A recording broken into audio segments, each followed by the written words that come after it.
ലോകത്തെ ഏറ്റവും വലിയ ജനാധിപത്യ രാജ്യത്തെ പൗരന്മാരാണ് നമ്മൾ ഓരോരുത്തരും എന്നുള്ളത് നമുക്ക് ഏറ്റവും അഭിമാനകരമായ കാര്യമാണ്.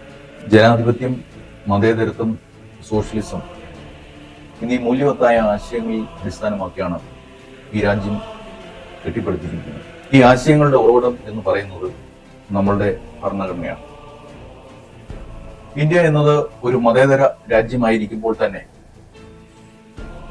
ഈ നാട്ടിലെ പൗരന്മാർക്ക് ഏതു വിശ്വാസം സ്വീകരിക്കുവാനും ഏതു വിശ്വാസം പ്രചരിപ്പിക്കുവാനുമുള്ള സ്വാതന്ത്ര്യമുണ്ട്. അതാണ് നമ്മുടെ ഭരണഘടനയുടെ പ്രത്യേകത. ആ അവകാശം സംരക്ഷിക്കുവാൻ നമ്മൾ ഓരോരുത്തരും പ്രതിജ്ഞാബദ്ധരാണ്.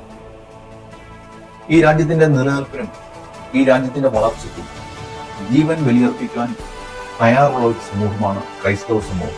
നമ്മളെ സംബന്ധിച്ചിടത്തോളം മിഷണറി പ്രവർത്തനം നമ്മളുടെ അവകാശമാണ്.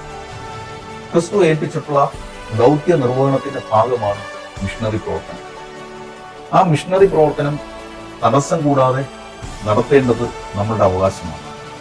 അത്തരം പ്രവർത്തനങ്ങൾക്ക് തടസ്സം നേരിട്ടാൽ നമ്മുടെ ഭരണഘടന നമുക്ക് വിഭാവന ചെയ്തിട്ടുള്ള മതസ്വാതന്ത്ര്യം ഹനിക്കപ്പെടുന്നു എന്നാണ് നമ്മൾ മനസ്സിലാക്കേണ്ടത്.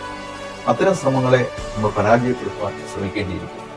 അതുകൊണ്ട് ഈ ഭരണഘടനാ ദിനത്തിൽ എനിക്ക് നിങ്ങളോട് പറയാനുള്ളത്, ഈ രാജ്യത്തോട് കൂറ് പുലർത്തുമ്പോൾ, ഈ രാജ്യത്തിന് വേണ്ടി ഏറ്റവും ഉദാത്തമായ നിലപാടുകൾ സ്വീകരിച്ച് ഈ രാജ്യത്തിന്റെ നിലനിൽപ്പിന് വേണ്ടി പ്രയത്നിക്കുമ്പോൾ തന്നെ ഈ രാജ്യത്തിന്റെ ഭരണഘടന നമുക്ക് അനുവദിച്ചിട്ടുള്ള മതസ്വാതന്ത്ര്യം, മിഷണറി പ്രവർത്തനങ്ങൾ, അതൊക്കെ നിർബാധം തുടർന്നുകൊണ്ട് പോകുവാൻ ഉള്ള പ്രവർത്തനങ്ങളിൽ നമ്മളെല്ലാവരും പങ്കാളികളാകണം.